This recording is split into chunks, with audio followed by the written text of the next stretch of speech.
How's it going, everyone? Brennan T. Adams here, Emmy Award-Winning Producer, Investor, and CEO of KBAT Holdings. And this week we have James Whittaker. This is a Fireside Chat from Rise and Record. James has been a friend of mine for many years now. He was the officiant of my wedding. He also was the guy who wrote the story. He was one of the producers with me on Think and Grow Rich, the Legacy of the movie. He also wrote the book in tangent with it. First time I talked to him is when he interviewed me for the book.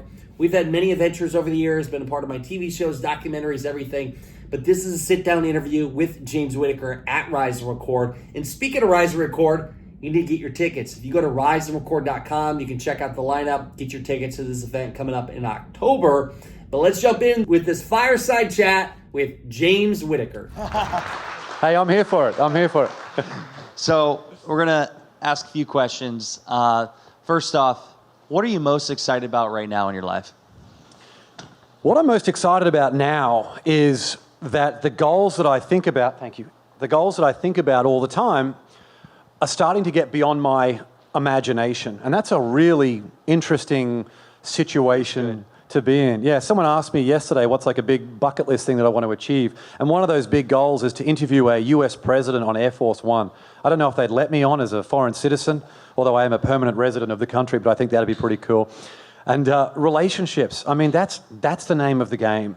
Getting out of your comfort zone, following the process that I just shared there, so you can start to create those relationships. The opportunities that leads to, as I know you believe just as much as I do, and I honestly feel like I'm just scratching the surface of what's possible, and that's really cool. I feel like at 40 years old now, where everything's going really great, I feel like a character in a video game with the cheat code activated.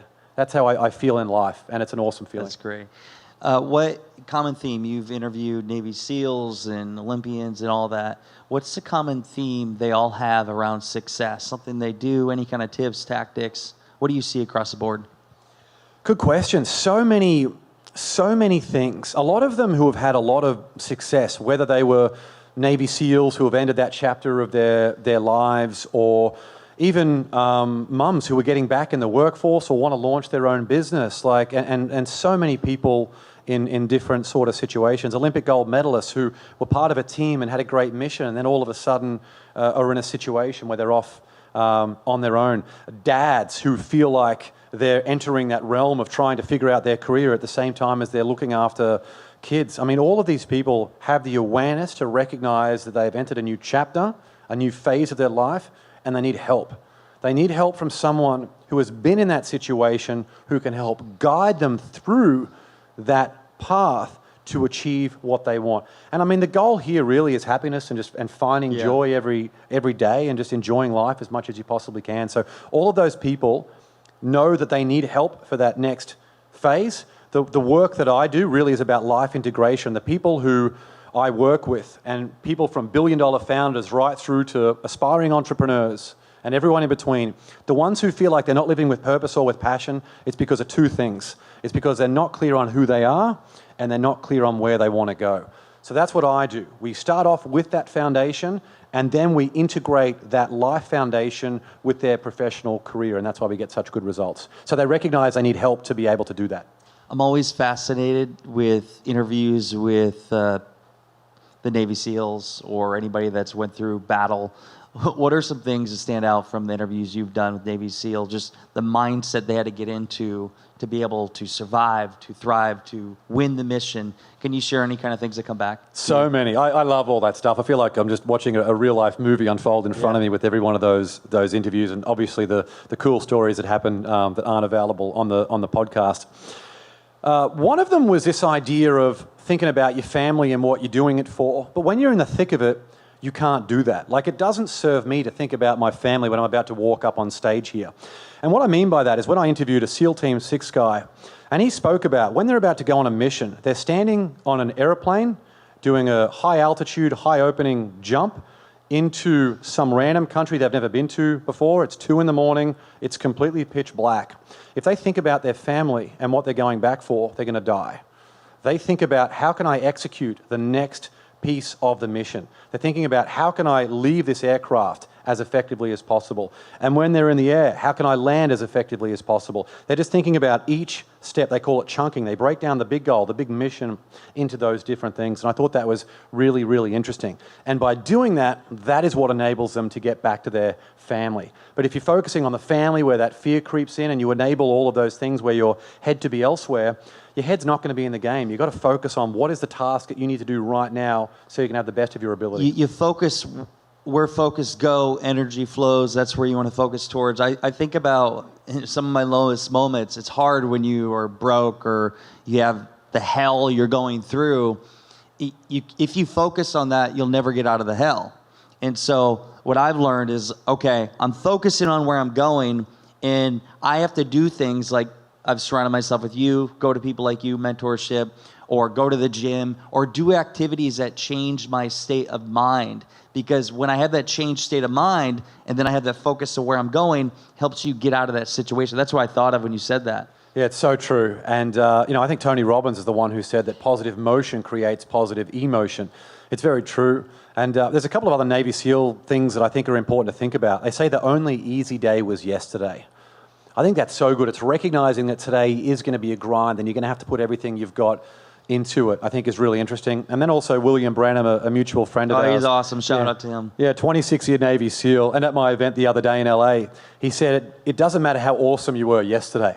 And I think that's so true. So many of us are dwelling on a book that we released 10 years ago, or a podcast interview we were on, or some achievement that we had a year ago, or a month ago, or 10 years ago.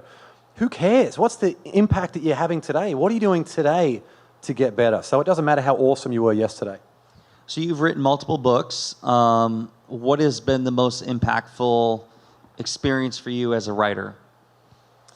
There was an opportunity for me where I felt like I'd sort of arrived in terms of my professional career in America, which was pretty cool. It was when I was writing Andrew Carnegie's Mental Dynamite. And I was so good, by the way. Yeah, I was very much involved in like the concept of that too. So it was an unreleased Napoleon Hill manuscript that they asked me to edit and annotate, and I wrote, I think it was about 15 or 20,000 original words to that. So they flew me out to New York. We went for a run that morning past Carnegie Hall, which was pretty cool. And I sat there and I gave a presentation on the book. And in the audience, it was a room of about this many people, all lined up together. And it was the book buyers of the biggest companies in the world, like Target, Walmart, Costco. And they were asking me questions about the book and the marketability of the book. And that was just such an interesting experience, being a kid from Australia, all of a sudden being in the Big Apple in New York, just around that. So that was a really cool moment. And I just love being involved in book projects as well. Fun story. I've never met anybody before that writes a book to hardcore rap. 50 Cent blaring in the room as you're writing. I think that was a guilty little secret. I love all music, but yes, people think when I'm writing these sort of personal growth things, am I listening to classical music or whatever it is? But often it's fairly aggressive gangster rap. So, now your secret's out. I just told it. So, of the 32 million views, 35 million views you've had in your videos, can you share one or two videos that went viral and share like what was said in the video? Controversy is a big thing, and it's something that you probably want to thinking that you should steer clear from, but it's actually a good thing. I interviewed John Gray, the author of Men Are From Mars, Women Are From Venus, sold more than 50 million books. And he's talking about a lot of things where wives are like, yes, that's my lazy arsehole of a husband or ex-husband, so they're commenting. And the husbands are like, my nagging wife, so they're all going head-to-head in the comments. And I'm leaving them there because it's great for engagement. So they're having this big battle in the comments as the views just continue to rack up. So that's really interesting, is having a little bit of controversy in there. Another example of controversy is when Rich Davini, great buddy of mine, who's intimately involved in Navy SEAL and DevGru selection process. And he shared a story about a Navy SEAL who rocked up to SEAL training and he had to swim 2 laps of a pool. And he hopped in the pool and he couldn't swim. So he actually took a deep breath and he walked underwater to the other end, came up, took a breath, and then walked back. And he came up to the pool at the other end, and the instructor said, "What the hell are you doing?" And he said, "I can't swim." And the instructor said, "That's okay, we can teach you how to swim." And that's an interesting thing, that the Navy SEALs are not looking for people with any skills whatsoever. They're looking for people who have the attributes of resilience, of resourcefulness, of courage, people who are going to give it a go. And then once they have those people, they teach them skills like shooting and jumping out of planes and scuba diving and all that cool stuff. So the controversy in there was all the people, a lot of people saying, did this really happen? And all the other stuff. But it was great. That one video has got more than 3 million views on multiple platforms. You can have all the talent in the world, but if you don't have a burning desire and commitment to win and push forward and take action, that talent doesn't mean anything. Selfish question. You've known me for a while now. What have you learned from me, or what stands out over the last 7 years, our relationship, whatever it has, that just comes to mind when you think of me? You think bigger than anyone I've ever met. And honestly, I don't think it's even close. Having seen the journey that you've been on, seeing how hard you work behind the scenes, when you just do back to back these meetings, and at the same time as you're focusing on your marriage, you focus on giving as much as you can to your clients, you're focusing on your health and fitness and nutrition and all those things. You have holistic, comprehensive success. The difference between linear thinking, like where I grew up and where Grace grew up, and I'm sure where a lot of you grew up, you go to high school and you do the best you can, and then you go to the best university program that you can get in, and then you get the best job you can, and then you wait patiently for a promotion. It's a very linear path that for the people in this room is probably not going to make us happy, because the people who turn up to events like this and like us two up here are the ones who aren't very comfortable being put into a box. Then there's exponential thinking, and that's what you do. You personify exponential thinking more than anyone I've ever seen. Thank you. You helped with that, by the way. So we are doing a champion mastermind, and we're all about becoming a champion. It's for people that have already been through a mastermind with us before. Can you just share briefly what we're going to do at that mastermind in Arizona? Of course. Well, for you, the answer is yes with anything that you need. I'm so excited to come out to Arizona in February next year. The way that I've been able to structure these relationships, like there's a very specific plan that I started to clue you in a little bit to how to do that, but just by the virtue of how long we have today, I can't go into it in too much of a comprehensive manner. So what I'm going to do at the Champions Mastermind is work with each of you individually on creating your individual plan. Who are the people that you want to be connected with? Yes, for your business. Yes, for your social media content. But also just because you want to have some people who were maybe heroes of yours when you were young. How do we create your plan to be able to connect with these people? How do we identify, manage, and leverage those relationships to the success that you want? Super stoked, because one of the things 2 years ago in Iowa, we did part of this, and I have to this day that whole sheet that we went through.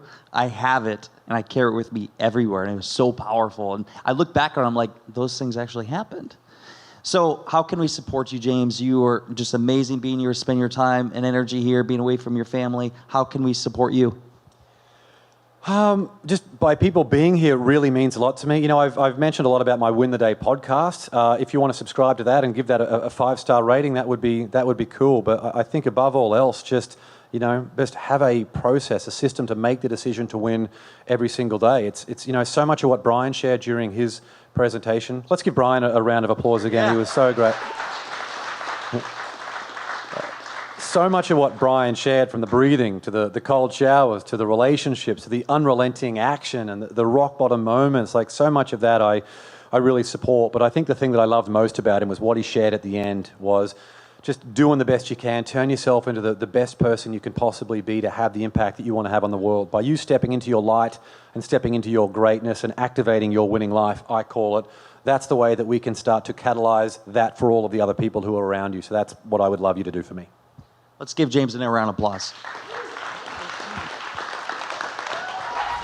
Thank you guys for watching this week. And again, if you want to come to Rise and Record this year, it's going to be a great lineup. And all you got to do is go to riseandrecord.com, get your tickets. Go check out everything James Whittaker is doing. He has a Win the Day podcast, which I've been on a few times. It's an amazing podcast show, one of the top podcast shows out there. Go follow James Whittaker, and also go get your tickets to Rise and Record. As always, I can't wait to see you guys next week. And in the meantime, here's to your success.